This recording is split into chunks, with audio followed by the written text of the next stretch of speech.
దేవునికి స్తోత్రం. దేవుని యొక్క పరిశుద్ధ నామములో ప్రియ సహోదరి సహోదరులందరికీ నా వందనములు తెలియజేస్తూ ఉన్నాను.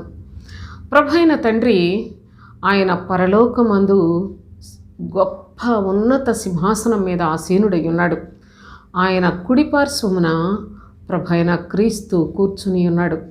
అయితే ఇంత గొప్ప పరలోక రాజ్య సంబంధమైన సంగతులను దేవుని యొక్క కృపచేత మనకు కూడా నేర్పిస్తున్న దేవాతి దేవునికి స్తుతులు చెల్లిస్తూ ఆయన ప్రభువునందు మనందరినీ కూడా జ్ఞాపకం చేసుకుని ఉన్నాడు గనుక ఏ విధము చేతనైనా క్రీస్తు అను తన ప్రియకుమారుని ద్వారా మనము కూడా నిత్య జీవం పొందాలని నిత్య జీవపు మాటలు నేర్పిస్తున్నాడు.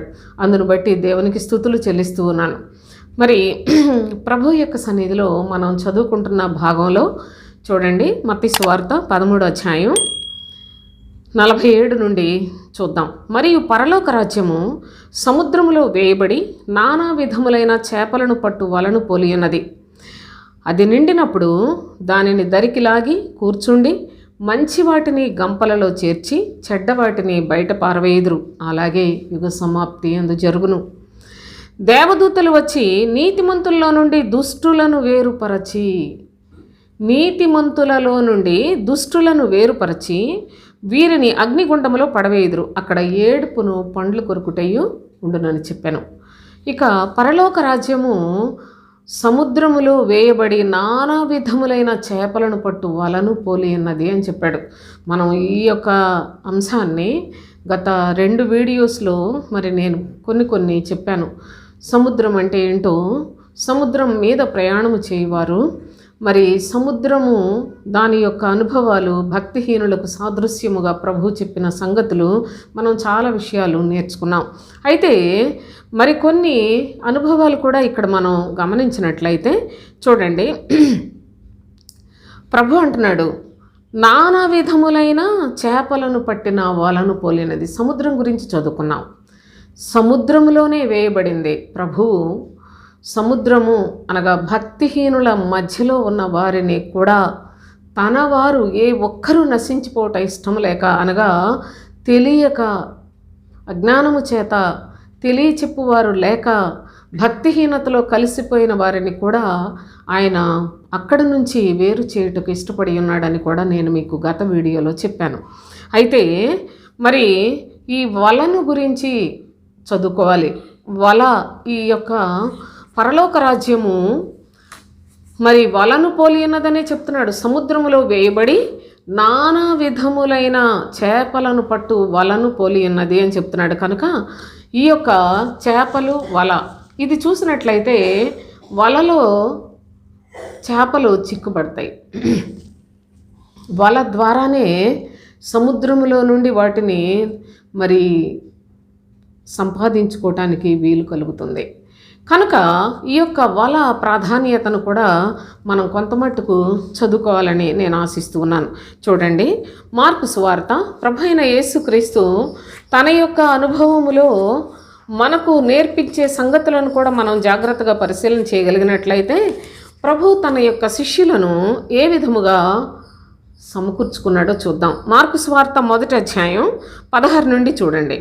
ఆయన గలిలయ సముద్రం తీరమున వెళ్ళుచుండగా సీమోను సహోదరుడగు అంద్రెయ్యయు సముద్రములో వలవేయుట చూచెను. సముద్రములో వలవేస్తూ ఉన్నారట సీమోను అనగా పేతురు, తన సహోదరుడైన అంద్రెయ్య. సీమోను సహోదరుడగు అంద్రెయ్యయు సముద్రములో వలవేయుట చూచెను. వారు జాలరులు. యేసు, నా వెంబడి రండి, నేను మిమ్మల్ని మనుష్యులను పట్టు జాలరులనుగా చేసేదనని వారితో చెప్పాను. వెంటనే వారు తమ వలలు విడిచి ఆయనను వెంబడించిరి అని చెప్పాడు. కనుక ఈ యొక్క పేతురు, అంద్రెయ్య వారు వలలు వేస్తూ ఉన్నారట సముద్రంలో. ప్రభు వారిని చూచినప్పుడు, మీరు చేపలను పడుతున్నారు కానీ నేను మిమ్మల్ని మనుషులను పట్టు జాలరులుగా చేస్తానని చెప్తున్నాడు. నా వెంబడి రండి, నేను మిమ్మల్ని మనుష్యులను పట్టు జాలరులనుగా చేసేదనని వారితో చెప్పేదను. ప్రభు చెప్పే మాటలు, ఈ పోలికలు చాలా చాలా సులభమైన పద్ధతిలో ప్రతి ఒక్కరూ కూడాను గ్రహించడానికి అనువుగా ఆయన చాలా విషయాలు చెప్పాడు సోదరులారా. అయితే వాటిని కూడా తెలుసుకోకపోవటం అనేది మరి మన యొక్క దౌర్భాగ్యం అనండి, బలహీన స్థితి అనండి, అజ్ఞాన కాలం అనండి, ఇంకా మన జీవితంలో ఉన్న లోపములని చెప్పగలం. అయితే దేవుని యొక్క పిల్లలు ఏ విధము చేతనైనా జ్ఞానము కలిగిన వారుగా మార్పు చెందాలని ఈ లోకంలో మన కంటికి కనిపించే ప్రతి వస్తువును ఆయన ఉపమాన రూపకముగా ఉపయోగించాడు సోదరులారా. కనుక దేవుని యొక్క లేఖనాలు జాగ్రత్తగా చూడండి. సముద్రం అంటే లోకంలో మన కంటికి కనిపిస్తుంది. చేపలు పట్టే వాళ్ళని చూస్తాం, చేపలు వలలు వేయడం చూస్తాం. ఇవన్నీ కూడా సహజంగా జరుగుతూనే ఉన్నాయి.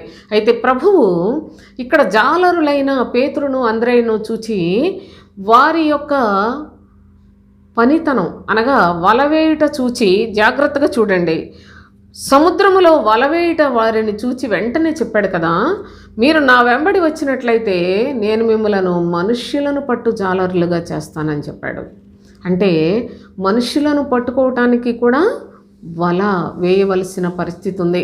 ఆ వలను గురించి చెప్తున్నాడు. పరలోక రాజ్యమట సముద్రములో వేయబడి నానా విధములైన చేపలను పట్టు వలను పోలి ఉన్నది అని చెప్తున్నాడు.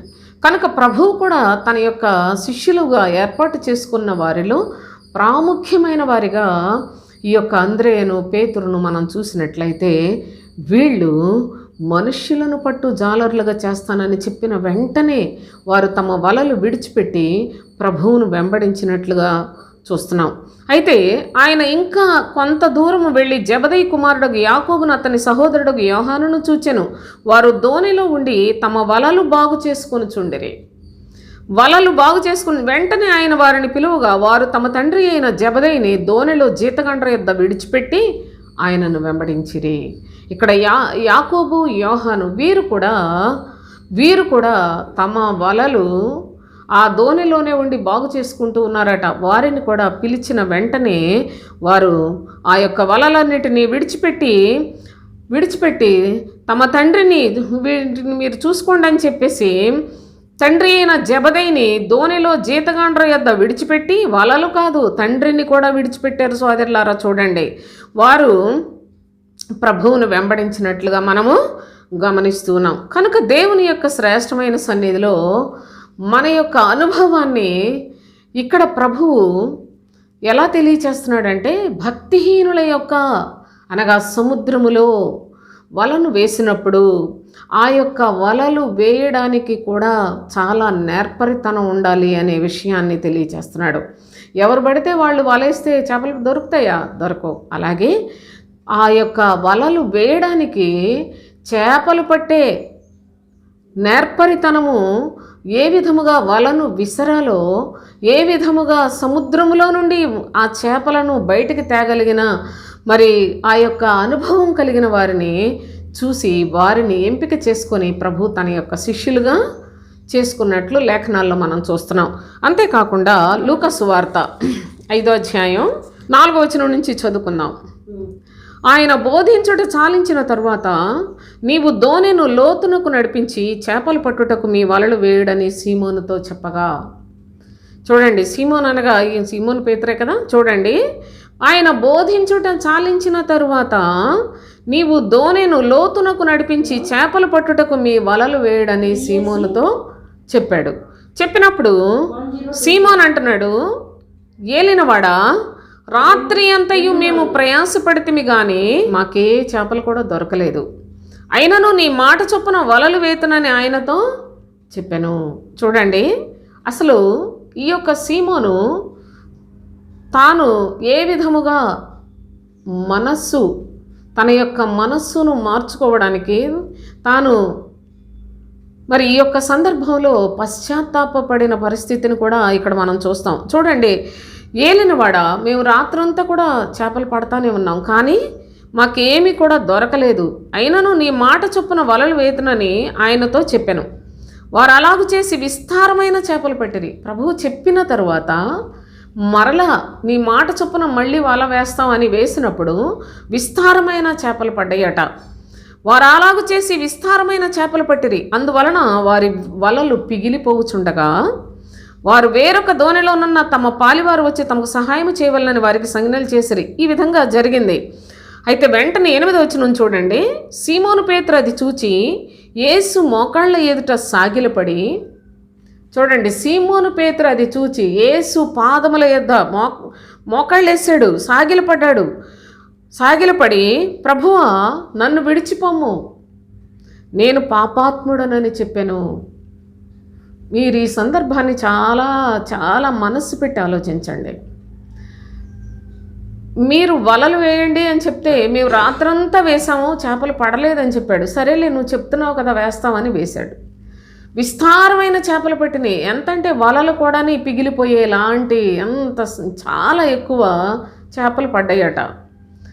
చేపలు పడడానికి తర్వాత సీమోను, ప్రభువా నేను పాపాత్ముడిని, నన్ను విడిచిపో అని చెప్పడానికి అసలు దీనికి దానికి సంబంధం ఏంటి? చేపలు పడ్డాయి నువ్వు చెప్పినట్లుగా, అసలు అదే ఆ ప్రదేశంలో మనమే అదే పరిస్థితుల్లో మనం ఉన్నట్లయితే, అబ్బా ప్రభువా నువ్వు చెప్పినట్టు వేసాం, చాలా పడ్డాయి, భలే ఉంది అనేసానని మరి చాలా సంతోషించి ఉండేవాళ్ళం. కానీ మరి ఇక్కడ అపోస్తులుడైన పేతురు ఆయన సంతోషించినట్లుగా కనిపించలేదు సోదరులారా. నువ్వు చేపలు పట్టడానికి వల వేయమంటే నేను రాత్రంతా పట్టాము, మాకేమీ దొరకలేదని చెప్పాను. అయితే ప్రభువా సరేలే ఆయన చెప్పినట్లు చేద్దామని చేస్తే చాలా చేపలు పడ్డాయి. చాలా చేపలు పడితే సంతోషించాలి కదా, రాత్రంతా దొరకలేదట. మరి ఈ విధంగా చేపలు ఎక్కువ పడ్డాయి కనుక మరి చేపలు పట్టే వ్యక్తికి అదే కదా ఆనందం. కానీ వారు ఆనందించలేదు. అనగా మీరు గమనించండి, ఈ యొక్క భాష ఎంత ఘనమైందో చూడండి. నేను చెప్తాను. ప్రభువా నన్ను విడిచిపోము, నేను పాపాత్ముడనని చెప్పాను. ఎలాగనగా వారు పట్టిన చేపల రాశికి అతడును అతనితో కూడిన వారందరూ విస్మయముందిరి. నిజంగా చేపలు పట్టే వ్యక్తి విస్తారంగా చేపలు పడితే చాలా సంతోషిస్తాడు. అది శరీర సంబంధమైన మనస్సు. కానీ వాళ్ళు శరీర సంబంధమైన మనుషులు కారు సోదరులారా. అందుకే చేపలు విస్తారంగా పడినప్పుడు సంతోషించటం అని చాలా బాధతోటి ప్రభు యొక్క మోకాళ్ళ దగ్గర సాగిలపడ్డాడట. సాగిలపడి నన్ను విడిచి వెళ్ళు ప్రభువా నేను పాపాత్ముడను అని. ఆ తర్వాత అంటున్నాడు చూడండి, యాకోబు యోహాను కూడా విస్మయం ఉందరట ఆ చేపలను చూసి. అందుకు యేసు భయపడకము, ఇప్పటి నుండి నీవు మనుషులను పట్టువాడవై ఉందువని సీమోనుతో చెప్పాను. ఇప్పటి నుండి అంటే మిమ్మల్ని మనుషులను పట్టు జాలరులుగా చేస్తాను అని చెప్పాడు. కానీ చేస్తానన్నాడు, వెంటనే వాళ్ళు వెంబడించారు. కానీ ఈ యొక్క అనుభవంలోనైతే ఇక ఇప్పటి నుండి నిన్ను మనుషులను పట్టుబాడిగా చేస్తాను అని చెప్పి వారు దోణెలను దరికి చేర్చి సమస్తమును విడిచిపెట్టి ఆయనను వెంబడించిరి అని వ్రాయబడి ఉన్నది. కనుక ఆత్మ సంబంధి అయిన వాడు ప్రభువు చేసిన ఉపకారాన్ని చూసి, ప్రభువు యొక్క మరి మాట వలన జరిగిన కార్యములను చూచి ఆ యొక్క కార్యములను బట్టి శరీరకముగా సంతోషించడు. ఇది బాగా నేర్చుకోనండి. ఆలోచించి ఇది ఎంత విలువైన సందర్భమో నేర్చుకోనండి సోదరులారా. మన జీవితంలో మనకి ఏదో ఒకటి మేలు కలుగుతుంది అని ప్రభువును బట్టి సంతోషించుట కన్నా, ఇంత మేలు చేయటానికి నేను అసలు పాత్రురాలనేనా, నాకు అసలు అటువంటి యోగ్యతలు ఏమన్నా నా జీవితంలో ఉన్నాయా, నేను ప్రభు యొక్క ఆయన కృపలను నా ఆత్మకే ఉపయోగించుకోవాలి, కానీ నా శరీర సంబంధమైన ఉల్లాసానికి ఉపయోగించుకోకూడదు. నాకు బాగా కలిసి వచ్చింది కదా అని సంతోషించకూడదు. నాకు చాలా చక్కగా మంచి మరి చేపలను తీసుకొని వెళ్ళి వ్యాపారం చేసుకుంటారనుకోండి, ఎక్కువ చేపలు వస్తాయి, ఎక్కువ డబ్బులు వస్తాయి కదా, వాటిని బట్టి నేను సంతోషించకూడదు. నా ప్రభువు నాకు చేసిన ఉపకారాన్ని బట్టి నా నిజస్థితిని నేను తెలుసుకొని, నేను పాపాత్ముడను, నన్ను విడిచిపెట్టు ప్రభువా, నన్ను విడిచిపెట్టి వెళ్ళిపో, నేను అయోగ్యుడను, నీ దగ్గర ఉండటానికి పనికిరాను, ఇంత గొప్ప దేవుడువైన నీ సన్నిధిలో నేను ఏదో ఒకటి అనాలోచనతోటి సందేహంతో రాత్రంతా దొరకలేదు కదా, ఏం దొరుకుతాయి అనే అనుమానముతోటి అయినా నువ్వు చెప్పావని చేశాను. కానీ నీ మాట నా జీవితంలో ఎంతో నాకు విస్మయము కలిగించేలాంటి క్రియ నా కన్నులారా చూశాను అని అపోస్తులుడైన పేతురు చాలా బాధపడినట్లుగా ఈ యొక్క లేఖనాల్లో చూస్తున్నాం. అనగా నేను పాపాత్ముడను అంటే చాలా పశ్చాత్తాపడుతూ ఉన్నాడు. నేను పాపిని, నాలాంటి వాడికి నీవు ఇంత ఉపకారం చేసేవేంటి అని తన స్థితిని తాను తెలుసుకొని తన్ను తానే పరీక్ష చేసుకొని ప్రభువును ఘనపరుస్తూ ఉన్నాడు. దానిలో ఎంత చక్కగా మీరు ఎంత ఆలోచించగలిగితే అలాంటి అనుభవాలన్నీ కూడా దానిలో మీకు కనిపిస్తాయి సోదరులారా. కాబట్టి దేవుని యొక్క శ్రేష్టమైన సన్నిధిలో ఈ పరలోక రాజ్యము నానా విధములైన చేపలను పట్టు వలను పోలి అన్నది. ఆ వల విసిరిన వ్యక్తుల యొక్క అనుభవాన్ని చూడండి, వల చేసే పనిని చూడండి సోదరులారా. వలను విసిరిన వాని చేతి ద్వారాగానే కదా ఆ కార్యం జరుగుతుంది. విస్తారమైన చేపలు పట్టాలన్నా అది కూడా దేవుని యొక్క దయ చొప్పున, దేవుని యొక్క మాట చొప్పున జరుగుతుంది. ఈ యొక్క అనుభవాలన్నిటినీ దయచేసి మీరు కూడా ఆలోచన చేయండి. కనుక మీరు భయపడాల్సిన పని లేదు. ప్రభువు సన్నిధిలో దుఃఖపడుతూ ఉన్నాడు పేతురు. అయితే ఆయన అంటున్నాడు కదా, భయపడకుము, ఇప్పటి నుండి నేను నిన్ను మనుషులను పట్టు జాలరిగా చేస్తాను.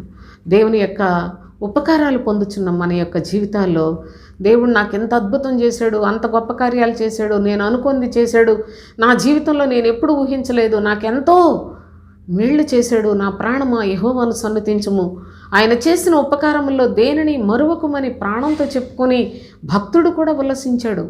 కానీ అపోస్తులుడైన పేతురు బాధపడుతూ ఉన్నాడు. నువ్వు చేసిన ఉపకారానికి, నువ్వు చేసిన క్రియలు గొప్పవయ్యా, అయితే నేను వాటికి పాత్రుడను కాను. ఇందులో మారు మనస్సు ఉంది సోదరులారా.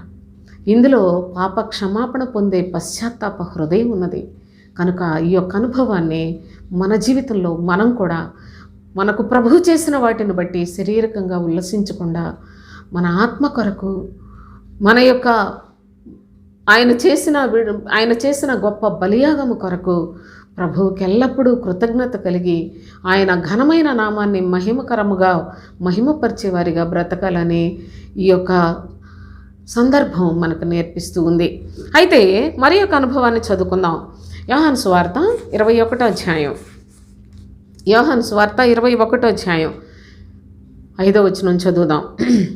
యేసు, పిల్లలారా, భోజనమునకు మీ యొద్ద ఏమైనా ఉన్నదా అని వారిని అడగగా లేదని వారు ఆయనతో చెప్పిరి. చూడండి, లేదని చెప్పారు.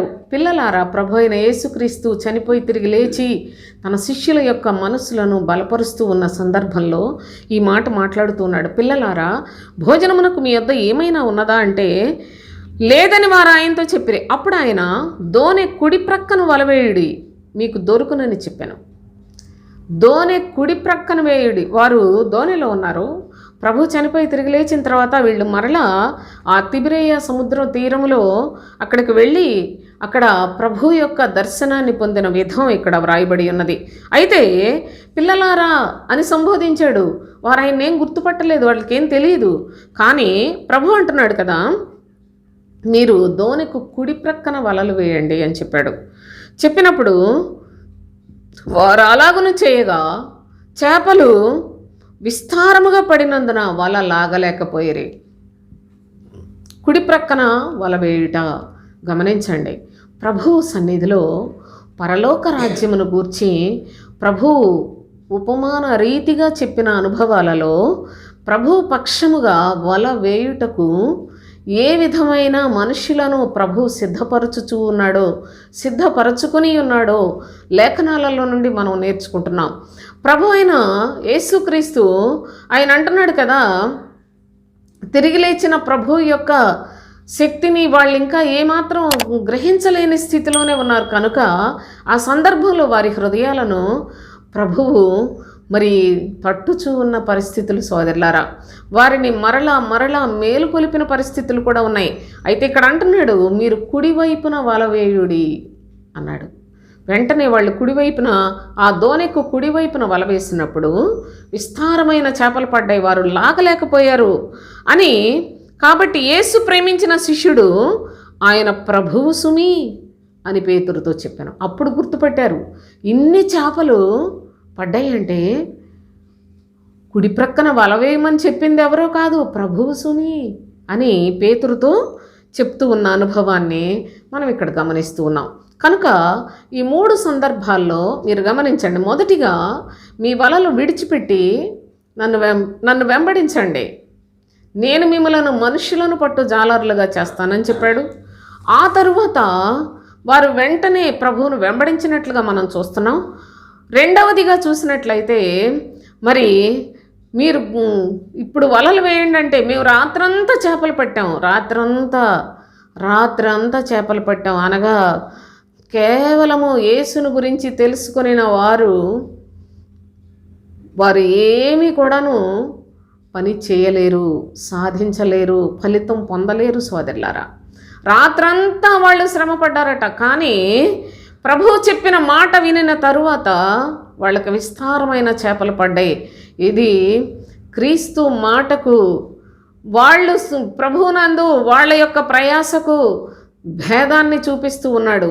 ఇక మూడవదిగా చూసినట్లయితే, మూడవ అనుభవంలో చూస్తే ప్రభువు కుడి ప్రక్కను మీరు దోణిలో ఉన్నారు, ఈ దోణిలో నుండి కుడి ప్రక్కను వలలు వేయండి, అప్పుడు మీకు ఫలితం దొరుకుతుందని చెప్పాడు.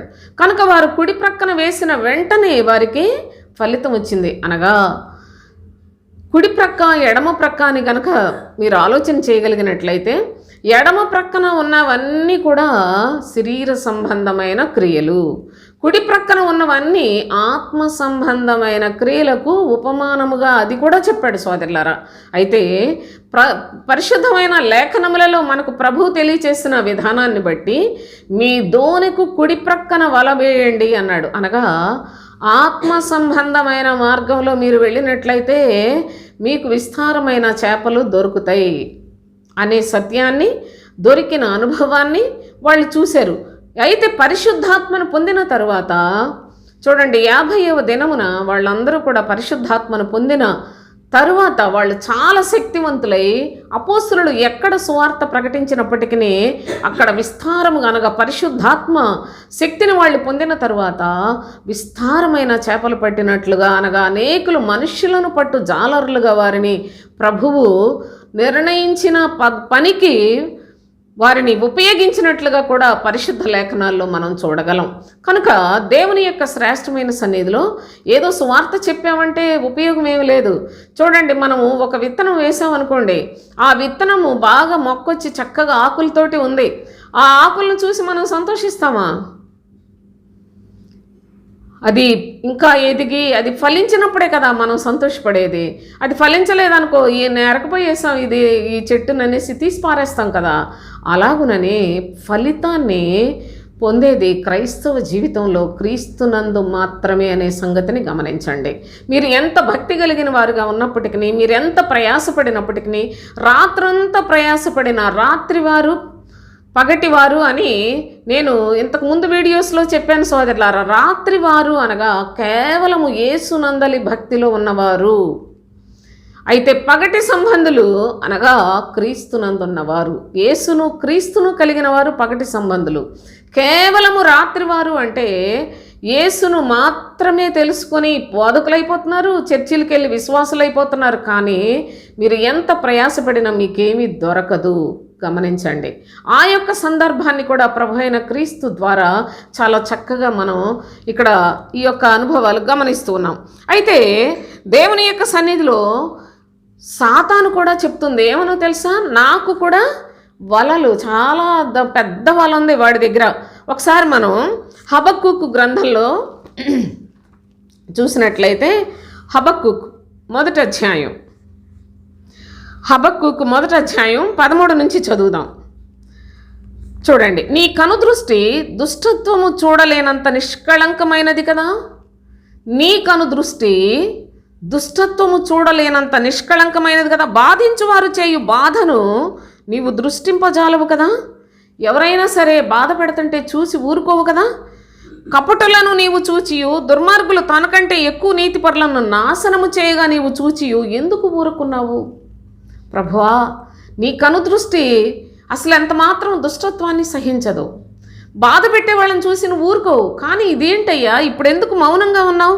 దుర్మార్గులు తమ కంటే ఎక్కువ నీతిపరులను బాధ పెడుతూ ఉన్నారు, నాశనం చేస్తూ ఉన్నారు, వాళ్ళు కపటపు క్రియలు చేస్తూ ఉన్నారు. అయినప్పటికీ నువ్వెందుకు చూస్తూ ఊరుకున్నావు అని ప్రవక్త అయిన హబక్కూకు ప్రభువుని వేడుకుంటూ ఉంటే చూడండి ఇంకా ఏమంటానంటే, ఏలిక లేని చేపలతోనూ ప్రాకు పురుగులతోనూ నీవు నరులను సమానులుగా చేసితివి. ఏలిక లేని చేపలట. చూడండి, ఏలిక లేని చేపలు. చేపలకు ఎక్కడైనా ఏలిక ఉంటాడా సోదరులారా? చేపలకు అసలు ఏలికంటే ఒక ఎలుబడి చేసేవాళ్ళు ఎవరైనా ఉంటారా? అలాగున ప్రాకు పురుగులతోనూ ఎవరిష్టం వచ్చినట్లు వాళ్ళు జీవిస్తున్నారు. ఎవరికి తోచినట్లు వాళ్ళు జీవించేలాగా నువ్వు ఎందుకు నరులందరినీ కూడా ఈ విధముగా ఒక ఏలిక లేని చేపలతోటి ఆ తర్వాత ప్రాకు పురుగులతోటి ఇష్టం వచ్చినట్లు ఎటు పడితే అటు వెళ్ళిపోయే ప్రజల్లాగా ఎందుకయ్యా నువ్వు ఈ విధంగా సమానులుగా చేసావు? వాడు గాలము వేసి, గమనించండి, వాడు గాలము వేసి మానవులనందరినీ గుచ్చి లాగి ఉన్నాడు. మానవులనందరినీ అన్నాడా, కొందరిని అన్నాడా? మీరు బైబిల్ తీసి జాగ్రత్తగా చూడండి. మానవులనందరినీ గుచ్చి లాగి ఉన్నాడు, ఉరులు ఒగ్గి చిక్కించుకొనుచున్నాడు. వాడు తన వలలో వారిని కూర్చుకొని సంతోషపడి గంతులు వేయుచున్నాడు. ఎవడు వాడు? ఈ లోక అధికారి అయిన అపవాది. ఈ లోకంలో ఉన్న మనుషులందరినీ కూడా వాడు చిక్కించుకుంటూ ఉన్నాడు. మనుషులందరినీ కూడా గాలముతో గుచ్చి ఉరులను ఒగ్గి చిక్కించుకుంటూ తన వలలో వారిని కూర్చుకొని మొత్తానికి వలలో పడేసి అందరినీ అందులో పడేసి కూర్చుకొని సంతోషపడిపోయి గంతులేస్తున్నాడట అపవాది మనుషులందరినీ. కావున వల వలన మంచి భాగము పుష్టినిచ్చు భోజనము తనకు కలుగుచున్నదని వాడు తన వలకు బలులను అర్పించుచున్నాడు. చూడండి ఏం చెప్తున్నాడో. తన వలను బట్టి అతిశయిస్తూ ఉన్నాడు, తన వలను బట్టి గంతులేస్తూ ఉన్నాడు. ఎందుకంటే నేను అందరినీ చిక్కించుకుంటున్నాను, ఈ వల వలనే కదా మొత్తం మనుషులందరినీ, అనగా సాతాను చాలా చాలా మోసగాడు సోదరులారా. వాడు అబద్ధికుడు, అబద్ధమునకు జనకుడై ఉన్నాడు. లోకంలో మనుషులందరినీ చూడండి, మొత్తాన్ని వాడి వలలోకే కూర్చుకున్నాడు. అనగా మనుషులందరినీ పాడు చేసి వాడు బందీలుగా చేస్తున్నాడు. వాడు అందరినీ బందీ గృహంలో పడేస్తున్నాడు. మొత్తాన్ని సాతాను వాడి ఇష్టం చొప్పున భయంకరముగా మనుషులందరినీ నాశనం చేస్తూ ఉన్నాడు. వాళ్ళ యొక్క జీవితం మొత్తం అసలు మంచి చెడు అనే విచక్షణ లేకుండా ఇష్టం వచ్చినట్లుగా జీవించడానికి వాళ్ళందరినీ ప్రభు విడిచిపెట్టాడట. సాతాను వాళ్ళందరినీ పోగు చేసుకుంటూ ఉన్నాడు. ఎందుకని ఈ విధంగా జరుగుతుందంటే, మనుషులు చెడుతనాన్ని ప్రేమిస్తారు కానీ మంచితనాన్ని ప్రేమించరు సోదరులారా. సగం సగం బట్టలు వేసుకొని చిన్న చిన్న గుడ్డముక్కలు తగిలించుకొని ఉన్న వాళ్ళని సమాజం ఏంటో ఏదో వింత చూసినట్లు చూస్తూ ఉన్నారు. ఇంత పాపపు క్రియలతోటి నింపబడిన ఈ నీచమైన లోక పరిస్థితులన్నీ మనుషులందరూ కూడా మనుషులకు బానిసలు. అసలు లోకంలో మీరు చూడండి, అందరికీ కూడా వాళ్ళకి ఫ్యాన్స్ వీళ్ళకి ఫ్యాన్స్ అనుకొని ఎంత భయంకరంగా తయారైపోయి ఎంత చెడు క్రియలకు బానిసలైపోతూ ఉన్నారో. త్రాగుడుకు బానిసలు, వ్యభిచారానికి బానిసలు. లోకంలో మనుషులందరూ పాపపు క్రియలకు బానిసలైపోతూ ఉన్నారు. మత్తుకు బానిసలైపోతూ ఉన్నారు. ఎక్కడ చూసినప్పటికీ ఎవరు చేస్తున్నారు ఈ పనులన్నీ? మనుషులందరూ పుట్టినప్పుడు మామూలుగా అందరూ సాధారణంగానే కదా పుట్టారు. కానీ కాస్తంత వయసు వచ్చేటప్పటికల్లా ఇక వెర్రవీగిపోతున్న చెడుతనంతో దుష్టత్వంతో వీళ్ళందరూ ఇంత పాడైపోవటానికి సాతాను వాడి యొక్క ఉరులు, వాడి గాలములు మొత్తం మనుషులందరినీ గుచ్చి లాక్కొని అందరినీ వలలో వేసి, నా వల అనగా మాయ మాటలతోటి సాతాను చేసేదంతా మాయ సోదరులారా. వాడి మాయా తంత్రములు, వాడి యొక్క మోసకరమైన క్రియలు, వాడి యొక్క మరణకరమైన క్రియలతోటి మనుషులందరినీ కూడా పాపులను తయారు చేసింది. పాపపు బ్రతుకులకు బానిసలను చేసి ఈ విధముగా మోసం చేస్తూ ఉంది సాతాను కూడా వాళ్ళతోనే. జ్ఞాపకం పెట్టుకోనండి, ఎంత చెడ్డ క్రియలు చేస్తారు వీళ్ళు. ఏంటి అసలు వీళ్ళకి మైండ్ పనిచేయదా అనుకుంటాం మనం. కానీ ఎంత ఘోరమైన క్రియలు! క్రీస్తును ఎరుగని వారందరిలో ఉన్నవి సాతాను యొక్క క్రియలే సోదరులారా. ఏ విధం చేతనైనా కొన్ని లోకంలో కనిపించేవి సాతాను క్రియలను మనం చూడగలుగుతున్నాం. కనిపించని దేవుని యొక్క ప్రజలు అని చెప్పుకుంటున్న వారిలో కూడా కనిపించని సాతాను యొక్క క్రియలు విస్తరించిపోయి ఉన్నాయండి. పేరుకు దేవుడు, అసలు ఈనాడు బోధకులందరూ కూడా అపవాదినే ప్రజలకు వాడి మాయా తెలివితేటల్ని, వాడి మాయా కార్యాలని సంఘాలలో ప్రకటన చేస్తూ ఉన్నారు. ఎంత దుర్మార్గం జరిగిపోతుందో. అందుకే ప్రవక్త అయిన హబక్కూకు అంటున్నాడు, అయ్యా నువ్వు చూస్తే దుష్టత్వాన్ని చూడలేవే, నీ కనుదృష్టి నిష్కళంకమైనదే. అసలు కపటులందరూ వీళ్ళందరూ చొరబడిపోయి అంతా దుర్మార్గులందరూ కూడాని తమ కంటే ఎక్కువ నీతిపరులను, వాళ్ళకన్నా మంచి మనుషులు, పాపం దేవుని నమ్ముకొని వచ్చిన వాళ్ళు. కానీ దుర్మార్గులైన ఈ అబద్ధ బోధకులు వాళ్ళందరినీ నాశనం చేస్తున్నారు. వీళ్ళందరూ ఇలాగ అయిపోతుంటే నువ్వు ఎందుకు ఊరుకుంటున్నావు? అయ్యో, ఏలిక లేని చేపల్లాగా ప్రాకు పురుగులతోటి సమానులుగా నీవు నరులను చేసి ఉన్నావు. ప్రాక్కుంటూ వెళ్ళిపోతున్నారు అంతే. ప్రాకుట, సర్పము ప్రాకుతుంది. చిన్నపిల్లలు కూడా ప్రాకే వయస్సు ఉంటుంది. అర్థం చేసుకోండి జాగ్రత్తగా. పెద్దోళ్ళైన తర్వాత ఎవరు ప్రాకరు సోదరులారా. ఇక ఈ యొక్క సందర్భాలను మీరు చూసినట్లయితే అంత ప్రాకిడి పురుగులతోనూ, తరువాత అంటున్నాడు ఏలిక లేని చేపలతోనూ నరులను సమానంగా చేసావు. అసలు ఎవరికి ఒక భయం కానీ, ఒక అధికారి ఉన్నట్లయితే భయం ఉంటుంది. చేపలకి ఎలాగ అధికారి ఉండడో ఆ విధంగా మనుషులందరూ తమకిష్టం వచ్చినట్లుగా చేస్తున్నారు. ఏంటి ప్రభువా ఈ ఘోరమైన పరిస్థితులు అని నేను కనిపెట్టుకొని ఉన్నానని భక్తుడు దేవుని సన్నిధిలో వేడుకొని, వాడు ఒకవైపు చూసినట్లయితే గాలంతో మానవులందరినీ కూడా గుచ్చి లాగుతున్నాడు, ఉరులను ఒగ్గి చిక్కించుకుంటూ ఉన్నాడు. వాడు తన వలతో వారిని కూర్చుకొని సంతోషపడి గంతులు వేస్తున్నాడు. ఇంత ఘోరాన్ని నేను చూస్తూ ఉన్నాను.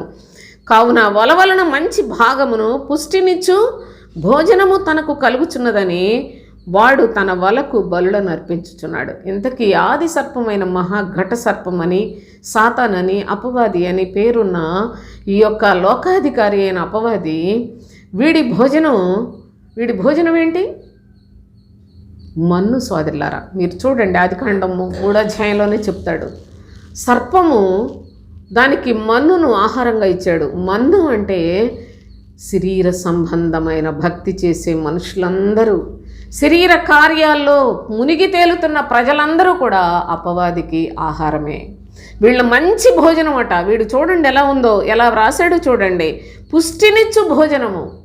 మొత్తం అందరూ లోకంలో బ్రతుకుతున్న అందరూ కూడా అపవాదికి ఆహారమే కదా సోదరులారు. అందరూ లోకం కొరకు, శరీరాశల కొరకు, శరీర సంబంధుల కొరకు, శరీర భోగాల కొరకు, శరీరం దాని యొక్క కోరికలు అసలు అంతం లేదు. నిజంగా అనిపిస్తుంది. పురుషులని చూస్తే, లోకస్తులైన పురుషులు, సినిమాలో వీళ్ళందరిని చూస్తే వాళ్ళు చొక్కాల మీద చొక్కాలు వేసుకుంటారు, సూట్లు వేసుకొని, లేక చాలా బాగా కనిపించినట్లుగా వాళ్ళు ఉంటారు. కానీ స్త్రీలను చూడండి ఎంత నీచాతి నీచం. ఎవరన్నా చెప్పేవాళ్ళు ఉన్నారా వాళ్ళకి? అసలు భయం ఉందా? ఈ లోకంలో బ్రతుకుతున్న ప్రజలు, స్త్రీలకి, పురుషులు అసలు ఏమన్నా భయం ఉందా? అసలు ఎంత ఘోరమైన కార్యాలు ఈ పాపిష్టి లోకంలో చూడవలసి వస్తుందో, ఎంత భయంకరమైన పరిస్థితులను ఈ కన్నులతో చూడాల్సి వస్తుందో, అసలు ఎటుపోతుందో ఈ లోకం. ఎందుకో ఇంత అంత వస్త్రహీనతతోటి బ్రతికే అంత నీచ బ్రతుకులు బ్రతకటానికి డబ్బేనా వాళ్ళ యొక్క ప్రధాన ధ్యేయం? డబ్బు కోసమేనా ఈ నీచ కార్యాలన్నీ? నా ప్రియ సహోదరి సహోదరులారా, మనుషులు ఆశలకు అంతం లేదు. మనుషుల మనసులు, వాటికి అసలు కొలతలు లేవు. ఎటు పడితే అటు పరిగెడుతూ ఉన్నారు. ఒక హద్దు లేదు. ఎటు పడితే అటు విరజిమ్ముకుంటూ ఉన్నారు. ఇంత భయంకరమైన స్థితి. వీటన్నిటికీ అధికారి అపవాది. వాడు అందుకనే ఆహా నా వల్ల భలే, నేను ఏది చెప్తే అది నమ్మే ప్రజలు, నేను ఎక్కడ ఏది ఆశలు రేకెత్తించేస్తే వాటికి లోబడే బానిసలే ఈ ప్రజలంతా. వీళ్ళందరూ నా వలలో చిక్కుబడిపోయారని వాడు వలకు బలులను అర్పించుచున్నాడు. అంటే వాళ్ళను బట్టి సంతోషిస్తున్నాడు. ఆహా నాకెంత పుష్టి కలిగిన భోజనం దొరుకుతుందని అపవాది చాలా సంతోషిస్తూ ఉన్నాడు. అయితే కావున వల వలన మంచి భాగమును పుష్టినిచ్చు భోజనమును తనకు కలుగుచునువని వాడు తన వలకు బలులు నర్పించుచున్నాడు, తన ఊరులకు ధూపము వేయుచున్నాడు. అదే సాతాను వాడి యొక్క మనస్సు కలిగిన బోధకులు కూడా, వారు కూడా ఏ విధముగా ప్రజలకు వలలను ఉరులను వేస్తారో ఒకసారి దేవుని యొక్క లేఖనాల్లో మనం ఆ యొక్క అనుభవాలు కూడా చదువుకున్నాం. కీర్తనల గ్రంథం 141 9, 10 చదువుకుందాం. నా నిమిత్తము వారు ఒడ్డిన వల నుండి, పాపము చేయి వారి ఉచ్చుల నుండి నన్ను తప్పించి కాపాడుము. నా నిమిత్తము వారు ఒడ్డిన వల నుండి, నా నిమిత్తము, జాగ్రత్తగా చూడండి, వారు ఒడ్డిన వల నుండి, పాపము చేయి వారి ఉచ్చుల నుండి నన్ను తప్పించి కాపాడము. నేను తప్పించుకొని పోవుచుండగా భక్తిహీనులు తమ వలలో చిక్కుకుందురుగాక. భక్తిహీనులకు కూడా వలలు ఉన్నాయి సోదరులారా. ఈ భక్తిహీనులు వీళ్ళు పైకి భక్తి కలిగిన వారి వలె ఉంటారు, దేవుని యొక్క శక్తి వారిలో ఉండదని మనం చదువుకున్నాం. ఈ భక్తిహీనులు వారి మాయ మాటలతోటి ప్రజలందరినీ చిక్కించుకుంటూ ఉంటారు. కానీ భక్తుడు అంటున్నాడు, నా నిమిత్తము వారు ఒడ్డిన వలలలో నుండి, పాపము చేయి వారి ఉచ్చుల నుండి నన్ను తప్పించి కాపాడము. అనగా ఈ లోకంలో సాతాను వాడి మనుషులను అనేక మందిని వాడికి సహాయకులుగా ఏర్పాటు చేసుకొని నియమించుకుంది. వాళ్ళందరూ చేసేది ఏంటంటే, లోకంలో పాపపు క్రియలు చూస్తే చండాలం, ఇవన్నీ పాపం చేసే వాళ్ళ పనులు, అవి నాకు ఎంతో అసహ్యం అని చెప్పుకుంటాం. కానీ నేటి క్రైస్తవ జనాంగమా, దేవుని యొక్క సన్నిధిలోనికి వెళుతున్నారు. మీరు మీ అబద్ధ బాధకుల వలన వలలలో చిక్కుబడి ఉన్నారని మీకు తెలుసా? భక్తిహీనులైన ఈ దొంగ బోధకుల వలన దేవుని ప్రజలందరూ కూడా చిక్కుబడిపోతూ ఉన్నారు. పాపము చేయి వారి ఉచ్చుల నుండి, పాపము చేసేవాళ్ళు ఉచ్చులేస్తారండి. వీళ్ళు చాటుగా ఉండి ఉచ్చులు వేసి వలలు వేసి దేవుని యొక్క ప్రజలందరినీ నాశనం చేస్తూ ఉన్నారు సోదరులారా. నేను తప్పించుకొని పోచుండగా, అయితే క్రీస్తును కలిగిన వారు తప్పించుకొని పోతారు ఖచ్చితంగా. క్రీస్తునందున్నవారు తప్ప ఈ అబద్ధ బోధకుల్ని గుర్తించగలిగిన వారు కానీ, గమనించగలిగిన వారు కానీ, వాళ్ళ నుంచి దూరపరచబడిన వారు కానీ ఎవ్వరూ ఉండరు. అబద్ధ బోధకులంటే వాళ్ళు యేసు నామములో మిమ్మల్ని అందరినీ మోసం చేస్తున్నారు కనుక మోసంలో నుండి బయటికి రావడానికి మీకు శక్తి చాలదు. ఒకవేళ ఎవరైనా కానీ బయటికి రావాలి అంటే వాళ్ళు రానివ్వరు. ఒకవేళ క్రీస్తునందు గనక మీరు విశ్వాసం ఉంచగలిగి బయటికి వెళ్ళాలంటే మీకు బోళ్ళంతా మీతో యుద్ధం కూడా చేస్తారు. నా నిమిత్తము వారు ఒడ్డిన వల నుండి అన్నాడు. నా నిమిత్తము ఒక విశ్వాసిని చంపడానికి ఎంతమంది శత్రువులు పోగై వలలు వేస్తారో తెలుసా? అయితే దేవుని యొక్క కృప ఉన్నవారు, దేవుని యొక్క అనుగ్రహైశ్వర్యాన్ని పొందినవారు, నా ప్రియ సహోదరి సహోదరులారా, వారి వలలలో చిక్కుపడరు. చూడండి, పాపము చేయి వారి దగ్గర ఉచ్చులు ఉన్నాయండి. ఆ ఉచ్చుల నుంచి నన్ను తప్పించి కాపాడే నా ప్రభువు ఉన్నాడని భక్తుడు ఆయనను వేడుకుంటూ ఉన్నాడు. అయితే భక్తిహీనులు తమ వలలలో చిక్కుకుందురుగా కానీ తెలియచేశాడు. మరి 25వ కీర్తన 15వ వచనం చదువుకుందాం. నా కనుదృష్టి ఎల్లప్పుడూ యెహోవా వైపునకే తిరిగి ఉన్నది. నా కనుదృష్టి ఎల్లప్పుడూ యెహోవా వైపునకే తిరిగి ఉన్నది. ఆయన నా పాదములను వలలో నుండి విడిపించును. ఇదేంటండి? నా కనుదృష్టి ఎప్పుడు కూడా నా దేవుని వైపే తిరిగి ఉన్నదని చెప్తున్నాడు. అయితే ఆయన నా పాదములను వలలో నుండి విడిపించును. ఒకవేళ ఎవరైనా అబద్ధ బోధకులు చిక్కించుకున్నప్పటికీ అందులో నుండి కూడా నా పాదములను నా ప్రభువు విడిపిస్తాడు. ఎంత విశ్వాస్యతతో భక్తులు కూడా ప్రభువునందు శక్తిని పొందటానికి, బలాన్ని పొందటానికి, ప్రభువు సన్నిధిలో అంతం వరకు జీవించటానికి, ఆయన రాజ్యానికి వారసులుగా జీవించటానికి వారు ఏ విధముగా దేవునిని వేడుకుంటూ, వారు తమ స్థితిని గురించి ప్రభువుకు చెప్పుకుంటూ ఆయన నుంచి విడుదలను కోరుకుంటూ ఉన్నారో దయచేసి ఈ లేఖనాల్లో మీరు జాగ్రత్తగా గమనించండి. కనుక దేవుని యొక్క పరిశుద్ధమైన సన్నిధిలో అపవాది దగ్గర కూడా వలలు ఉన్నాయి సోదరులారా. ఈనాడు ప్రస్తుతం మరి ముఖ్యముగా చర్చిలో వలలు ఉన్నాయంటే అతిశయోక్తి కాదు. ఎందుకనగా నాశనకరమైన హేయ వస్తువు పరిశుద్ధ స్థలములో నిలిచి ఉన్నది. నాశనకరమైన హేయ వస్తువు అంటే ఆత్మలను చంపుటకు బయలుదేరిన అబద్ధ బోధకుడు ఈనాడు సంఘాన్ని పెట్టాడు. ఆ సంఘం అబద్ధ బోధకుడు పెట్టాడని క్రొత్తగా నమ్ముకునే ప్రజలకు తెలియదు. వీళ్ళందరూ అక్కడికి వెళ్ళిపోతారు. అతను కూడా ఏదో దేవుని గురించి చెప్పినట్లు, ప్రభువుని గురించి చెప్పినట్లే చెప్తాడు ఈ అబద్ధికుడు. కానీ ప్రజలకి వాటిని గ్రహించే జ్ఞానం ఉండదు. కనుక ఆ మాటల్లో చిక్కుబడిపోయి ఇంక ఇదే దేవుడని, ఇదే సమస్తమని, ఇదే సర్వస్వం అని, నేను ప్రభువుని నమ్ముకున్నాను, చర్చికి వెళ్తున్నాను, మా పాస్టర్ గారు చాలా మంచి ఆయన అనుకుని మోసపోతూ ఉన్న పరిస్థితులు ఎంత ఘోరమైన పరిస్థితుల్లో. ఎవరైనా ఆది నుండి కూడా ప్రభువుని అంగీకరించిన ప్రతి ఒక్కళ్ళు ఇలాంటి వలలో చిక్కుబడిపోయి వారి యొక్క జీవితంలో అనేకులు అందులోనే నశించిపోతారు. నిజానికి చాలా తక్కువ మందికి దేవుడు ఆ వలల్లో నుండి బయటికి తీసుకొని వచ్చే కృపను అనుగ్రహించినట్లుగా కూడా చూస్తున్నాం. భక్తుడైన దావీదు అంటున్నాడు, నా పాదములు వలలో నుండి విడిపించును, నా ప్రభువే నన్ను విడిపిస్తాడు. వల, అబద్ధికులు, వారి యొక్క మాటలు అన్నీ కూడా అబద్ధ బోధలు, ఎన్నో రకాలైన బోధలు, సత్యమునకు భిన్నమైన బోధలు, విరోధముగా ఎన్నో రకాలుగా ప్రకటన చేసేవారు ఎందరో బయలుదేరిపోయారు. కడవరి దినాల్లో అబద్ధ బోధకులు విస్తరించిపోతారని. నిజానికి వారు బయటికి చూస్తే బోధకుల్లాగా ఉంటారు, గొర్రె చర్మములు వేసుకుంటారు, కానీ లోపల వారు క్రూరమైన తోడేళ్ళని చెప్పాడు. వాళ్ళు సామాన్యంగా ఉండదు వాళ్ళ పనితనం. చాలా వేగము కలిగిన వారు, వారు చాలా చురుకైన వారు, వాళ్ళు రాత్రంతా కూడాని కుక్కల్లాగా తిరుగుతూ ఉంటారు అని తెలియచేసే అసలు ఎన్ని లేఖనములు ఉన్నాయి సోదరులారా. వాళ్ళందరూ వలల్లో చిక్కించుకునేవారే. నిజముగా విశాలమైన మార్గములోనికి వెళ్ళేవాళ్ళు చాలామంది సోదరులారా. ఇరుకు ద్వారమున ప్రవేశించే వాళ్ళు చాలా తక్కువ మంది. అది దేవుని యొక్క మహాకృప, ఆయన అనుగ్రహం ఎవరికైతే ఉందో వారు మాత్రమే ఇరుకు ద్వారంలో ప్రవేశించగలరు. ఈ అబద్ధ బోధకులందరూ కూడా కాళ్ళలకు వలలను వేసి చిక్కించితే ఎంత ప్రమాదకరమైన పరిస్థితో ఈ అబద్ధ బోధకులు అంత ప్రమాదకరులు. కనుక భక్తుడు వారి వలలలో నుండి ప్రభువు నన్ను విడిపిస్తాడు, ఎందుకంటే నా కనుదృష్టి ఎల్లప్పుడూ నా దేవుని వైపే ఉన్నది అని చెప్తున్నాడు. ఎల్లప్పుడూ దేవుని మీద ఆధారపడే వాళ్ళని నిశ్చయముగా ఈ వలలలో నుండి ఎంత అబద్ధ బోధకుల చేతిలో చిక్కినప్పటికీ వారిని విడిపించడానికి ప్రభువైన తండ్రి ఉన్నాడు.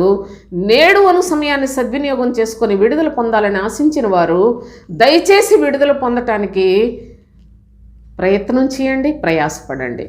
అయితే ప్రభు యొక్క సన్నిధిలో పరలోక రాజ్యాన్ని గురించి ప్రభువు తెలియచేస్తూ అంటూ ఉన్నాడు.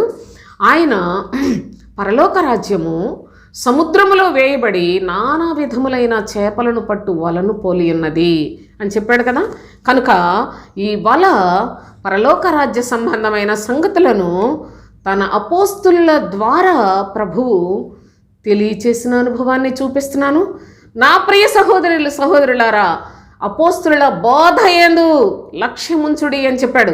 పరిశుద్ధులకు ఒక్కసారే అప్పగించబడింది ఆ బోధ, అదే క్రీస్తు బోధ అని దేవుని యొక్క పరిశుద్ధ లేఖనాల్లో ఏ విధముగా తెలియచేశాడో చూడండి. యూదా వ్రాసిన పత్రికలో 3వ వచనం చూడండి. ప్రియులారా, మనకందరికీ కలిగేడు రక్షణను గూర్చి మీకు వ్రాయవలెనని విశేష ఆసక్తి కలిగిన వాడనై ప్రయత్నపడుచుండగా పరిశుద్ధులకు ఒక్కసారి అప్పగింపబడిన బోధ నిమిత్తము మీరు పోరాడవలనని మిమ్మల్ని వేడుకొనుచు మీకు వ్రాయవలసి వచ్చాను. ఇప్పుడు ఈ పోరాటంలో క్రైస్తవుడు అనగా పరిశుద్ధులకు ఒక్కసారి అప్పగింపబడిన బోధను చెప్పడం మానేసి ఎవరికి ఇష్టం వచ్చిన బోధను వాళ్ళు పట్టుకొని లోకంలో భక్తుల్లాగా బయలుదేరిపోయారు. వీళ్లతోటి పోరాటమే ఉంటుంది నిజమైన క్రైస్తవులకి, అనగా క్రీస్తు బోధ యందు విశ్వాసం ఉంచిన వారికి పోరాటమే కానీ సోదరులారా, ఈ లోకములో అబద్ధ బోధలలో ఉన్న వారితోటి సమాధానం ఉండదనే సత్యాన్ని కూడా గమనించండి. అంతేకాదు 17-18 వచనాలు చూడండి యూదా వ్రాసిన పత్రికలోనే. అయితే ప్రియులారా, అంత్యకాలమునందు తమ భక్తిహీనమైన దురాశల చొప్పున నడుచు పరిహాసకులుందరని మన ప్రభు అయిన యేసుక్రీస్తు అపోస్తులు పూర్వమందు మీతో చెప్పిన మాటలు జ్ఞాపకం చేసుకొనుడి. అపోస్తుల బోధ యందు రొట్టె విరుచుట యందు వాళ్ళు నిత్యము ఆశతోటి జీవించారు ఆది అపోస్తలులు. అపోస్తలుల బోధయందు లక్ష్యముంచు వారిగా, అనగా పరలోక రాజ్య సువార్తను ప్రకటించిన వారిగా, ప్రభువు చేత పిలువబడి ప్రభువు చేత అద్భుత కార్యములను చూచి వాళ్ళు నిజముగా క్రీస్తు శిష్యులుగా కుడివైపున వలవేసే శక్తివంతులుగా ఉండి పరలోక రాజ్యానికి మనుషులను సమకూర్చే పనిలో వలవేస్తూ ఉన్నారు. సువార్త వలవేయటానుగా సువార్త ప్రకటిస్తూ ఉన్నారు. అయితే అపవాది వాడు కూడా మోసకరమైన మాటల చేత, చెడు క్రియల చేత, భయంకరమైన నీచ కార్యముల చేత వలవేసి మొత్తాన్ని చిక్కించుకుంటున్న పరిస్థితులను కూడా మనం లేఖనాల్లో చూసాం. అయితే భక్తుడు అంటున్నాడు కదా, కడవరి దినాలలో అంత్య దినముల యందు అన్నాడు. చూడండి, అంత్యకాలమునందు తమ భక్తిహీనమైన దురాశల చొప్పున, అంత్యకాలంలో చాలామంది బోధకులు బయలుదేరిపోతారు. వాళ్ళందరూ వారి భక్తిహీనమైన దురాశలతోటి పరిహాసకులుగా బ్రతుకుతూ ప్రభు అయిన యేసుక్రీస్తు అపోస్తలుల యొక్క బోధను విడిచిపెట్టారు. కనుక ఇలాంటి వారిని చాలా జాగ్రత్తగా కనిపెట్టి ఉండి, మీ ఆత్మలను జాగ్రత్తగా వివేకము కలిగిన వారై ఉండి మిమ్మలను మీరే కాపాడుకునే విధంగా మీరు వినే బోధ ఏంటి, మీకున్న ఆసక్తి ఏంటి, మీరు కేవలము యేసునందలి భక్తిలో ఉన్నారా? అయితే అందరూ యేసుని గురించి చెప్తారు, కానీ క్రీస్తునందలి భక్తిలోనే మనకు సంపూర్ణ విడుదల, నిత్య జీవము సంపాదించుకునే చక్కని రాజమార్గం ఉన్నది. కనుక ఆ అపోస్తుల బోధ యందు, అనగా అదే వాళ్ళు చెప్పింది క్రీస్తు బోధనే కనుక ఆ బోధ యందు పూర్ణ విధేయత కలిగి విశ్వాసం ఉంచి ప్రభు యొక్క రాజ్యమునకు సిద్ధపడండి. ఈ పరిహాసకుల మాటలు వినకండి. భక్తిహీనమైన దురాశపరులు అనేకులు లోకములో బోధకులుగా బయలుదేరారు, ఎవరిని పడితే వాళ్ళని నమ్మకండి, మీరు వారి బోధను చూడండి అని ఎంత ఖండితముగా చెప్పుకుంటూ వచ్చారో సోదరులారా. ఎన్ని వాక్యాలు చూపించినప్పటికీ అబద్ధ బోధకుల యొక్క వాళ్ళ యొక్క ఆధ్వర్యంలోనే బ్రతకడానికి ఇష్టపడుతూ ఉన్నారు. కానీ ప్రభువును కూడా విడిచిపెట్టేసి, ప్రభువు యొక్క మాటలను విడిచిపెట్టి, పరిశుద్ధ లేఖనాలను విడిచిపెట్టి అందరూ మనుషుల మాటలకు బానిసలుగా బ్రతుకుతున్న ఆచార సంబంధమైన క్రైస్తవులు విస్తారమైపోతున్న ఈ కడవరి దినములను గూర్చి, అంత్య దినములను గూర్చి ఏనాడో అపోస్తుల ద్వారా ప్రభువు మాట్లాడిన సంగతులను జ్ఞాపకం చేస్తూ, తండ్రి అయిన దేవుడు మన ఎడల ఆయన ఎంత శ్రద్ధ కలిగి ఉన్నాడు అనే సంగతిని కూడా దయచేసి ఆలోచించేయండి. మీ ఆత్మలు మీ చేతిలో ఉన్నాయి. మీరు జీవమును మరణమును మీ ఎదుట ఉంచి ఉన్నాను, మీరు ఏది కావాలో కోరుకోండి అని ఆనాడే దేవుడు మోషే ద్వారా ఇశ్రాయేలీలతో మాట్లాడినట్లు నేటి దినాన్న కూడా మీకు జీవము మరణము రెండు ఉన్నాయి. మీరు ఏదైనా కోరుకుంటారు అంటే మీ యొక్క స్వాధీనంలో ఉన్నాయి. కనుక మీ ఇష్టపూర్వకముగా కుమారుని యందు విశ్వాసం ఉంచువాడే నిత్య జీవము కలవాడు. కుమారుడు అనగా క్రీస్తు, క్రీస్తునందు విశ్వాసం ఉంచి నిత్య జీవం పొందాలని ప్రభు అయిన క్రీస్తు నామంలో నేను కూడా మీకు ఆశతో తెలియచేస్తూ ఉన్న ఈ యొక్క సంగతులు దయచేసి మీరు జాగ్రత్తగా వీటిని ఆలోచించాలని కోరుకుంటూ ఉన్నాను. అయితే ఆ తర్వాత చూడండి ఏం జరిగిందో. అది నిండినప్పుడు దానిని దరికి లాగి, ఆ వల నిండినప్పుడు సముద్రంలో నుండి దరికి లాగి కూర్చుండి మంచి వాటిని గంపలలో చేర్చి చెడ్డవాటిని బయట పారవేయుదురు. అలాగే యుగ సమాప్తి యందు జరుగును అని చెప్పాడు. యుగ సమాప్తి యందు అనగా చివరికి ప్రభువు మంచి వాటిని చెడ్డవాటిని వేరు చేసినప్పుడు మంచి వాటిని గంపల్లో చేర్చి చెడ్డవాటిని పారవేసినట్లుగా యుగ సమాప్తిలో జరుగుతుందని చెప్పి, దేవదూతలు వచ్చి నీతిమంతుల్లో నుండి దుష్టులను వేరుపరిచి వీరిని అగ్నిగుండంలో పడవేయుదురు, అక్కడ ఏడుపును పండ్లు కొరుకుటయు ఉండును అని చెప్పాడు. దేవదూతలు వస్తారట. దేవదూతలు వచ్చి నీతిమంతుల్లో నుండి దుష్టులను వేరుపరుస్తారట. ఎందుకు ఈ మాట చెప్పాడు ఒకసారి ఆలోచించండి. ఎందుకు ఈ మాట అసలు ఇక్కడ ఈ సందర్భంలో ఎంత భావయుక్తమైన మాట అంటే, నీతిమంతులలో నుండి దుష్టులను వేరుపరచును అన్నాడు. ఎందుకు చెప్పాడంటే, ప్రభువును అంగీకరించి సమస్తాన్ని విడిచిపెట్టి ప్రభువును వెంబడించిన ప్రభు యొక్క శిష్యులు కూడా పరిశుద్ధాత్మను పొంది సర్వలోకములో సువార్తను ప్రకటించుటకు ప్రభువు చేత ఏర్పాటు చేయబడిన వారే ఉన్నారు. అనగా వాళ్ళు పరలోక రాజ్య సువార్తను ప్రకటన చేశారు. పరలోక రాజ్య సువార్త ఎవరికి పడితే వారికి దొరకదండి. చూడండి, ఈ లోకంలో దేవుని నమ్ముకుంటే మీకు బాగుంటుంది అనే సువార్త దగ్గరే చాలామందిని పాస్టర్లు చంపేస్తున్నారు. ఇక వాళ్ళు ముందుకెళ్ళే పని ఉండదండి. అయితే దేవుని నమ్ముకొని దేవునిని వెంబడించుతున్నామని చెప్పుకుంటూ ఆ తరువాత సమస్త విధములైన అనుభవాలలో వాళ్ళు శక్తివంతులై అనేక విషయాల్లో నమ్మకస్తులై పరిశుద్ధతను సంపాదించుకొని నీతిని సంపాదించుకొని అప్పుడు పరలోక రాజ్యంలోనికి వెళ్ళే పద్ధతి ఉంటుంది. ఈ పరలోక రాజ్య సువార్త ప్రభు ఏమని చెప్పాడు? ఇది ఎవరికి పడితే వారికి, ఆయన మాటలు వినడానికే వచ్చారు చాలామంది జనసమూహం, వారికి అర్థం కాకుండా పరలోక రాజ్యము దాని మర్మములు మీకు మాత్రమే చెప్తున్నాను అన్నాడు. అనగా ఈ పరలోక రాజ్య సువార్త దగ్గరకు వచ్చిన వాళ్ళు ఆల్రెడీ నీతిని సంపాదించుకునే విధంలో ఉంటారు కనుక చాలామంది లోకములో దేవుని యొక్క మాటలు చెప్తే దేవుని దగ్గరికి వచ్చేవాళ్ళు చాలామంది, లక్షల మంది వస్తున్నారు. కానీ వాళ్ళు అక్కడే వాళ్ళ బోధకుల చేత హతమార్చబడుతున్నారు. అంటే వాళ్ళ బోధకులే వాళ్ళని హత్య చేస్తున్నారు, అనగా పరలోకం వైపు వెళ్ళనివ్వరు. కనుక వాళ్ళందరినీ, ఈ బోధకుల్ని, అబద్ధ బోధకులను దాటుకొని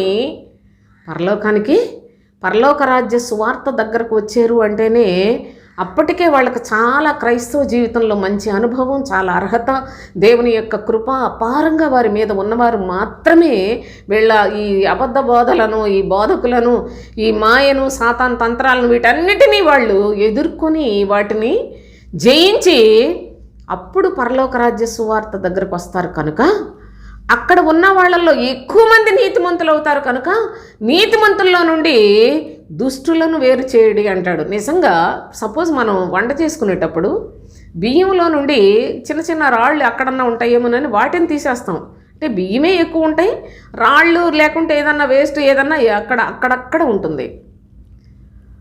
అలాగే అంత వాళ్ళు పరలోక రాజ్య సువార్తను చేరుకోగలిగిన వారు, ఆ సువార్త వినటానికి అర్హత కలిగిన వారు, వాళ్ళల్లో చాలా దేవుని యొక్క క్రియలు స్పష్టంగా వాళ్ళ జీవితాల్లో క్రియాపూర్వకంగా జరుగుతాయి. కనుక వారు నీతిమంతులుగా జీవించే వాళ్ళే ఎక్కువ మంది ఉంటారు. కనుక అక్కడ కూడా ఈ దుష్టులు ఎవడైనా చొరబడితే వాళ్ళందరినీ వేరు చేస్తానని చెప్తున్నాడు. చూడండి, నీతిమంతుల్లో నుండి దుష్టులను వేరుపరచి, నీతిమంతులలో నుండి దుష్టులను వేరుపరచి వీరిని, అనగా దుష్టులను అగ్నిగుండంలో పడవేయుదురు, అక్కడ ఏడుపును పండ్ల కొరుకుటయు ఉండును అని చెప్పాడు. కనుక ఘోరమైన తీర్పు జరుగుతుంది యుగ సమాప్తిలో. ఆ తీర్పులో దుష్టులైన వారందరూ కూడా, వాళ్ళు కూడా పరలోక రాజ్య సంబంధమైన సువార్త ప్రకటించే దగ్గర ఉన్నప్పటికీ వాళ్ళల్లో కూడా ఇంకా దుష్టులైన వారు ఉన్నట్లయితే వాళ్ళందరినీ వేరు చేస్తాడట. ఎలాగంటే ఒక వ్యక్తి సముద్రములో నానా విధములైన చేపలను వలను వేసి పట్టాడు. వాటిని మొత్తం దరికి చేర్చి, ఆ వల నిండినప్పుడు దాన్ని దరికి చేర్చి కూర్చుండి వాటిని వేరు చేసి చెడ్డవాటిని పారేస్తాడు. అలాగే యుగ సమాప్తి యందు జరుగును అని తెలియచేస్తున్నాడు. కనుక నీతిమంతులుగా మార్పు చెందే స్థానాన్ని, అలాంటి స్థాయికి మరి పరలోక రాజ్య సువార్త లేక పరలోక రాజ్య మర్మములు తెలుసుకునే విశ్వాసులు వాళ్ళ యొక్క జీవితంలో వాళ్ళందరూ కూడా నమ్మకముగా జీవించి పరలోకానికి వెళ్ళాలి. అయితే అక్కడ కూడా దుష్టులు ఉన్నట్లయితే ఉంటారు ఖచ్చితంగా, వాళ్ళని వేరు చేస్తాను, అగ్నిగుండంలోనికి పారవేయబడతారనే సంగతిని తెలియచేస్తున్నాడు. కనుక దేవుని యొక్క శ్రేష్టమైన సన్నిధిలో దయచేసి మీరు ఈ యొక్క అనుభవాన్ని గమనించండి. మత్తయి సువార్తలో మనం గురుగులు గోధుమలు ఆ యొక్క ఉపమానంలో కూడా చూసాం. చూడండి, అక్కడ ఏం చెప్పాడు? 13వ అధ్యాయంలో 41 నుండి చూడండి. మనుష్య కుమారుడు తన దూతలను పంపును, వారు ఆయన రాజ్యంలో నుండి ఆటంకములకు సకలమైన వాటిని దుర్నీతి పరులను సమకూర్చి అగ్నిగుండములో పడవేయుదురు, అక్కడ ఏడుపును పండ్ల కొరుకుటయు ఉండును. అప్పుడు నీతిమంతులు తమ తండ్రి రాజ్యములో సూర్యుని వలె తేజరిల్లుదురు. చెవులు గలవాడు వినుగాక. ఇవన్నీ ఎంత రహస్యమైన సంగతులో! వీటన్నిటినీ మీరు జాగ్రత్తగా మనసును పెట్టి దయచేసి ఈ లేఖనాలను మరి విశ్వాసముతోటి నిజముగా పరలోక రాజ్య సంబంధమైన సంగతులు ఇవి మర్మయుక్తమైనవని ప్రభువే చెప్పాడు. ఆ మర్మయుక్తమైన సంగతులను కూడా యుగాంతమందున్న మన యొక్క జీవితాల్లో మనము వాటిని అనుసరించి వాటిని మరి ఆ మర్మములను బయలుపరిచినట్లయితే వాటి యందు నమ్మిక ఉంచి ఆయన రాజ్యానికి సిద్ధపడతామని ప్రభు అయిన తండ్రి అత్యంతమైన ప్రేమతో తన ప్రియకుమారుని యందు మనలను జ్ఞాపకం చేసుకొని ఈ సంగతులు మనకు తెలియజేస్తున్నాడు.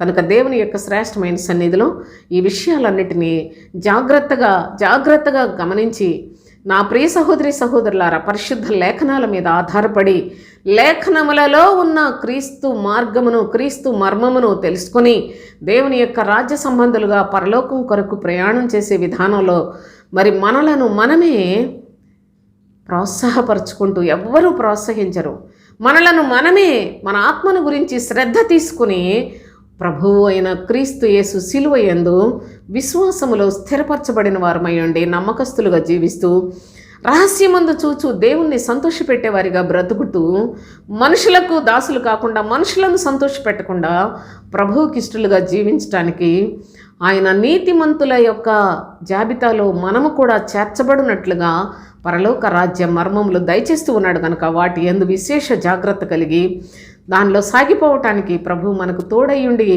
ఆయన మనకు అన్ని విధాలుగా కూడా సహాయం చేస్తూ ఉన్నాడు. కనుక లేఖనాలు అనుగ్రహించాడంటే చాలండి, అది విప్పాడంటే మనం చక్కగా నడుచుకోవటానికి వీలు కలుగుతుంది. కనుక ఈ యొక్క వీడియోస్ని జాగ్రత్తగా చూడండి, పూర్తిగా చూడండి. దేవుని యొక్క రాజ్యం కొరకు ఆయన కృప ఉన్నవారు సిద్ధపరచుకుంటకు ప్రభువే కనికరము కలిగిన తండ్రి ఈ లేఖనములను మన దగ్గరికి అనుగ్రహిస్తూ ఉన్నాడు. కనుక ఆయన యందు నిరీక్షణతో సాగిపోదాం. దేవుని యొక్క పరిశుద్ధ నామానికి స్తుతులు చెల్లిస్తూ నెక్స్ట్ వీడియోలో మరి కొన్ని క్రొత్త అనుభవాలు నేర్చుకుందాం. దేవునికి స్తోత్రం. ముగించేస్తాను.